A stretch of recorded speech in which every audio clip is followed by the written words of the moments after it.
Hello student, welcome to Atul education. तो friend, हम लोग टेक्स्ट का एमसीक्यू का सेशन स्टार्ट किया था। इससे पहले मैंने आप लोग को एक वीडियो अपलोड किया था। आई होप आप लोगों ने उसे अच्छे से देखा रहेगा और आप लोग को काफ़ी अच्छा हेल्प किया करेगा एग्जाम के लिए। अभी ये जो सेकेंड लेक्चर है, इसके अंदर हम लोग आगे कंटिन्यू करने वाले हैं। जो भी आपको डायरेक्ट टेक्स्ट के ऑब्जेक्टिव है, इंपॉर्टेंट एमसीक्यू है, हम लोग एक एक करके सेशन को कंप्लीट कर रहे हैं फ्रेंड। तो ये हम लोग का ये सेकेंड लेक्चर है, इसके अंदर भी कुछ इंपॉर्टेंट ऑब्जेक्टिव करने वाले हैं। यदि आप लोग को ये वीडियो अच्छा लगेगा फ्रेंड, तो मुझे कमेंट करके जरूर बताना। और यदि आप चैनल पे पहली बार आए हो तो चैनल को सब्सक्राइब कर लो फ्रेंड, जिससे और भी चैप्टर के यदि मैं अपलोड करता हूँ यहाँ पे वीडियो, तो आपको उसका नोटिफिकेशन मिल जाएगा। तो चलो फ्रेंड, हम लोग आगे चलते हैं। यहाँ पे सबसे फर्स्ट आपको दिया total income of a person is determined on the basis of his.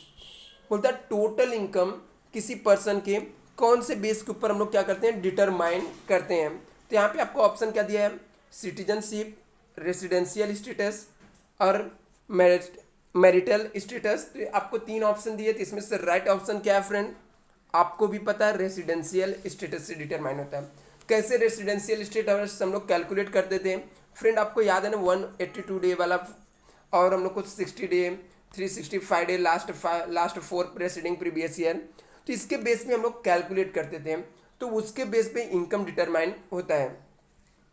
अनकम्युलेटेड pension receive by government employ क्या रहेगा, टैक्सेबल रहेगा, अनटैक्स, यहाँ पे आपको टैक्सेबल रहेगा, एग्जेम्प्ट रहेगा या पार्टली एग्जेम्प्ट रहेगा। तो इसका राइट ऑप्शन क्या रहेगा फ्रेंड, अनकम्युलेटेड पेंशन क्या होता है, टैक्सेबल होता है।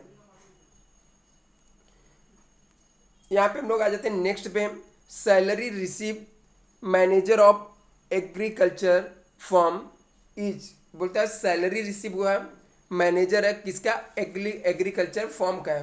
तो ऐसे में वो क्या हो जाएगा, टैक्सेबल हो जाएगा कि एग्जेम्प्ट रहेगा। बच्चा वो एग्रीकल्चरल फॉर्म है, ठीक है, एग्रीकल्चर नहीं है। फॉर्म पे वो क्या कर रहे हैं, सैलरी रिसीव कर रहे हैं। ऐसे में क्या हो जाएगा, फुल्ली टैक्सेबल हो जाएगा। Salary receive by a partner from the partnership firm, salary receive कर रहा है पार्टनर, किससे, पार्टनरशिप फर्म से, तो किसके अंदर टैक्सेबल रहेगा फ्रेंड। तो ये ऑब्जेक्टिव पहले वाले में, फर्स्ट वाला यदि आप लोगों ने वीडियो देखा रहेगा तो भी आपको इसके बारे में आपको पता रहेगा फ्रेंड। तो आप लोग इसके ऊपर मुझे कमेंट करके बताइए इसका राइट आंसर क्या रहेगा। आगे फिफ्थ पे आ जाते friend, Gurudeep had the let out his the ownership flat to Pradeep. Gurudeep ने क्या कर दिया, अपना ओनरशिप किसको दे दिया, प्रदीप को दे दिया।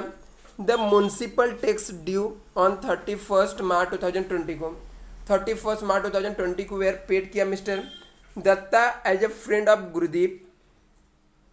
देखो क्या दिया फ्रेंड, वापस से रीड मार देता हूँ अच्छे से समझ जाए। Gurudeep has let out ownership flat to mister Pradeep. Gurudeep ने क्या कर दिया, मिस्टर प्रदीप को क्या कर दिया, फ्लैट को लेट आउट कर दिया, दे दिया भाड़े पे। म्यूनसिपल टैक्स ड्यू 31 मार्च 2020, जो म्यूनसिपल टैक्स ड्यू है, बाकी है, कब का, 31 मार्च 2020, वेयर पेड बाय दत्ता, कौन पेमेंट कर रहा है, दत्ता पेमेंट कर रहा है। गुरुदीप घर दे रहा है किसको, प्रदीप को, लेकिन टैक्स कौन पेमेंट कर रहा है, दत्ता पेमेंट कर रहा है फ्रेंड।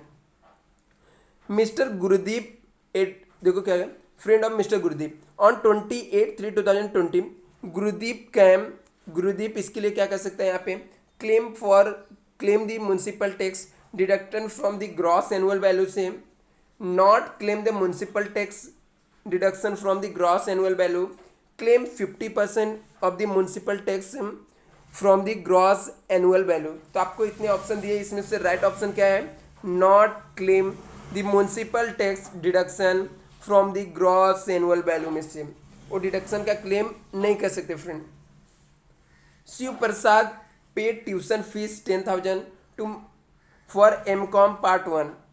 हिज वाइफ, अपने वाइफ के लिए उन्होंने क्या पेमेंट किया, एम.कॉम पार्ट 1 का ट्यूशन फीस पेमेंट किया। The amount deduction under section 80C, 80C के अंदर डिडक्शन अलाउड कितना है। तो चलो देखते हैं फ्रेंड, यहाँ पे अभी देखो, यहाँ पे वो ट्यूशन फीस पेमेंट कर रहे हैं, ठीक है, पर्सनल, किसी स्कूल का पेमेंट नहीं कर रहे हैं, किसी कॉलेज का। तो यहाँ पे जो पर्सनली जो हम लोग ट्यूशन पढ़ते हैं फ्रेंड, उसका फीस पेमेंट कर रहे हैं। तो यहाँ पे आपको डिडक्शन क्या मिलता है, नील मिलता है, कोई भी डिडक्शन आपको नहीं मिलेगा। तो नेक्स्ट पे आ जाते हैं फ्रेंड,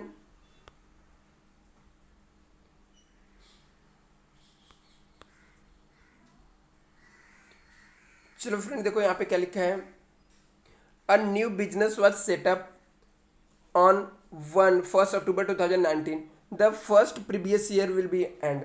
हम लोग का फर्स्ट टेंस से स्टार्ट हो रहा है, तो सिंपल सी बात है, फर्स्ट प्रीवियस ईयर 31 मार्च 2020 हो जाएगा। इसका राइट आंसर क्या रहेगा फ्रेंड, फर्स्ट 31 दिसंबर 2020 रहेगा।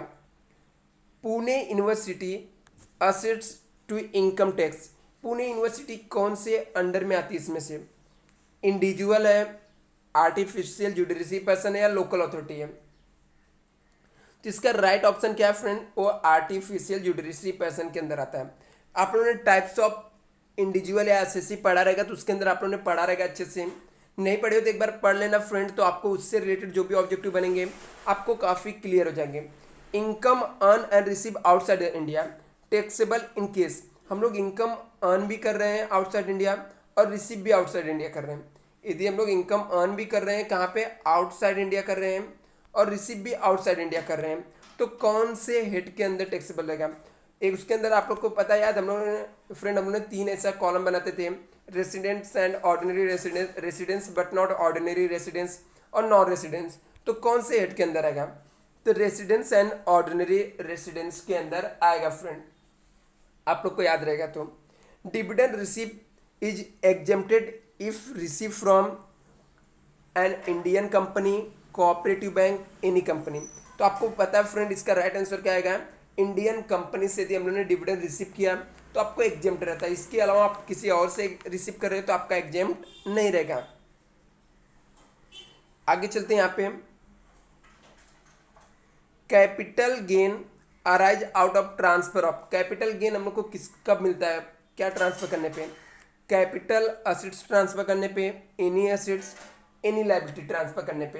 तो आपको कैपिटल गेन किसके ऊपर मिलता है फ्रेंड, कैपिटल असेट्स ट्रांसफर करने पे मिलता है आपको।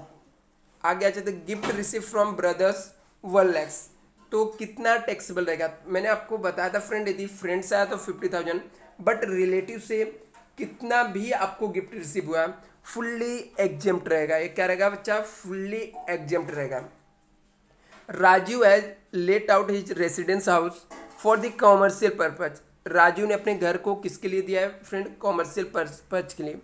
Rent receive from such house is, जो रेंट उन्होंने रिसीव कर रहे हैं वो रेंट को हम लोग किसके अंदर कंसीडर करेंगे। तो उसका क्या यहाँ पे ऑप्शन क्या क्या आपको दिया है, income from business, income from other source, income from house property. तो इसका राइट आंसर क्या रहेगा friend, income from house property, क्योंकि उन्होंने रेसिडेंस हाउस को दिया है, किसी और को दिया है, ठीक है, कॉमर्शियल पर्पज के लिए कोई और रिसीव कर रहा है। तो ऐसे जो हाउस से अपने को रेंट रिसीव हो रहा है वो हम लोग का रेसिडेंशियल इनकम के तौर पे हम लोग कंसिडर कर लेते हैं, इसको इनकम फ्रॉम हाउस प्रॉपर्टी के अंदर टैक्सेबल करेंगे। और आगे चलते फ्रेंड, हम लोग यहाँ पे municipal tax paid by owners is deducted, municipal tax हम लोग ने पेमेंट किया, ऐसे में उसको डिडक्शन कहाँ से मिलता है हम लोग को, किस में से हम लोग डिडक्ट करते हैं फ्रेंड। फर्स्ट दिया है income from salary, sorry gross annual value में से डिडक्शन करते हैं, नेट एनुअल वैल्यू में से, या net income from house property. तो इसका राइट आंसर आ जाएगा फ्रेंड हम लोग का ग्रॉस एनुअल वैल्यू में से हम लोग डिडक्शन करते हैं। यहाँ पे लिखा है salary receive by working partner, कौन रिसीव कर रहा है salary friend, working partner salary receive कर रहा है। ऐसे में वो क्या कंसीडर किया जाएगा, income from salary, income from business, या इनकम फ्रॉम अदर सोर्सेस। तो इसमें से आपको क्या कंसीडर करेंगे, तो आप लोग को बताओगे फ्रेंड, इसका मैंने कई बार आंसर बता दिया हूँ, इनकम फ्रॉम बिजनेस कंसीडर करते हैं। Family pension receive, most important बच्चा बार बार आ रहा है, family pension receive income from salary रहेगा, इनकम फ्रॉम अदर सोर्स, या इनकम फ्रॉम बिजनेस रहेगा।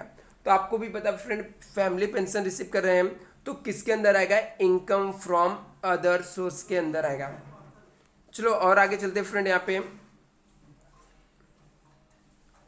अ new business was set up 1/1/2020, the first previous year, simple सी बात है फ्रेंड, 31 मार्च 2020 हो जाएगा। तो इसका राइट आंसर क्या आ जाएगा, फर्स्ट आ जाएगा आपका Mumbai university assess to income tax. Mumbai university किसके अंडर में आती है, तो यहाँ पे आपको इससे पहले भी ऑब्जेक्टिव आया था। आई होप आप लोग को ये ऑब्जेक्टिव आता रहेगा। यदि आपको नहीं भी आता रहेगा तो भी कोई दिक्कत नहीं है फ्रेंड, मैं यहाँ पे आपको बता देता हूँ इसका राइट आंसर क्या आ जाएगा। Artificial judiciary person, total income of the person is determined on the basis, किसके बेस पे ये भी ऑब्जेक्टिव रिपीट हो रहा है फ्रेंड। तो ऐसे ऑब्जेक्टिव एग्जाम में आपको रिपीट होने के चांसेस मैक्सिमम रहते हैं। रेसिडेंशियल स्टेटस रहेगा इसका right option. Uncommuted pension receive by government employees, क्या रहेगा, अनकम्युलेटेड पेंशन ने रिसीव कौन कर रहा है, गवर्नमेंट एम्प्लॉय। तो क्या हो जाएगा, अनकम्युलेटेड पेंशन है इसलिए फ्रेंड क्या हो जाएगा, टैक्सेबल हो जाएगा। अनकम्युलेटेड पेंशन क्या होती है, टैक्सेबल होती है। और आगे चलते हैं, देखते हैं और भी ऑब्जेक्टिव देखते हैं हम लोग यहाँ पे। Capital assets for the purpose of capital gain does not include, capital assets purpose of capital gain, इसके अंदर कौन सा असेट्स को हम लोग इंक्लूड नहीं करते फ्रेंड, इसके अंदर कौन सा असेट्स इंक्लूड नहीं है। Stock in trade, residential flat use for commercial purpose, share of the securities, ये तो इन्वॉल्व है फ्रेंड, और रेसिडेंशियल फ्लैट तो यूज है। तो स्टॉक इन ट्रेड नहीं इंक्लूड है क्योंकि ये हम लोग का बिजनेस एंड प्रोफेशन के अंदर इसको कंसीडर करते हैं। स्टैंडर्ड डिडक्शन आपको पूछा है friend, standard deduction, 1 minute, standard deduction of the family pension limit 15,000 और कितना रहता है, 125%, 50% या 33.33% पेंशन रिसीव और लेस। तो आपको याद रहेगा फ्रेंड, ये मैंने आपको बताया था 33.33 जो परसेंट आता है ये हम लोग को डिडक्शन अलाउड रहता है फैमिली पेंशन में। आगे 6 लिखा है, deduction on account of entertainment allowance is allowed. Deduction entertainment allowance किसको अलाउड है, किसको अलाउड है फ्रेंड, आप लोग को कुछ सैलरी नाम का चैप्टर याद है, non government employee, government employee, both government non government. तो आपको याद है फ्रेंड, ये सिर्फ और सिर्फ किसको इंटरटेनमेंट अलाउंस का डिडक्शन मिलता है, सैलरी नाम के चैप्टर में गवर्नमेंट एम्प्लॉय को मिलता है। और आगे आ जाते हैं friend, mister Mangesh chartered accountant let out his the ownership office to another chartered accountant, rent receive by him. Mister Mangesh क्या एक चार्टेड अकाउंटेंट, खुद एक सीए हैं, और उन्होंने अपने क्या कर दिया, जो भी ऑफिस था ओनरशिप ऑफिस को एक अदर चार्टेड अकाउंटेंट को दे दिया है। तो अदर चार्टेड अकाउंटेंट्स को दिए तो इसके जो इनकम रहेगी उसको हम लोग कौन से हेड के अंदर टैक्सेबल करेंगे या किसके अंदर हम लोग टैक्सेबल करेंगे फ्रेंड। तो इसका राइट आंसर क्या रहेगा, आपको इनकम फ्रॉम बिजनेस में आएगा, या इनकम फ्रॉम हाउस प्रॉपर्टी के अंदर आएगा, या इनकम फ्रॉम अदर सोर्स के अंदर आएगा। इसका राइट आंसर क्या रहेगा, इनकम फ्रॉम हाउस प्रॉपर्टी के अंदर आ जाएगा। आगे नेक्स्ट हम लोग देखते हैं क्या दिया यहाँ पे, mister Sunil business man paid professional fees 25,000 by bearer cheque, the allowance allow as the business expenditure extend, कितना बिजनेस एक्सपेंडिचर अलाउड किया जाएगा फ्रेंड, काफ़ी इंपॉर्टेंट ऑब्जेक्टिव है। तो आपको पता है मैक्सिमम लिमिट आपको कैश में ट्रांजेक्शन करना कितना अलाउड है, 20,000। बेयरर चेक भी हम लोग कैश के तौर पे कंसीडर करते हैं, यहाँ पे तो आपको कितना आ जाएगा, नील आ जाएगा। लिमिट शायद से 20,000 चेंज हुई है कि नहीं हुई है उसको मुझे देखना पड़ेगा फ्रेंड, बट इसका ऑप्शन क्या रहेगा, नील आएगा। Deduction on off the chief minister relief fund, हम लोग को डिडक्शन किया किसके लिए, चीफ रिलीफ फंड का।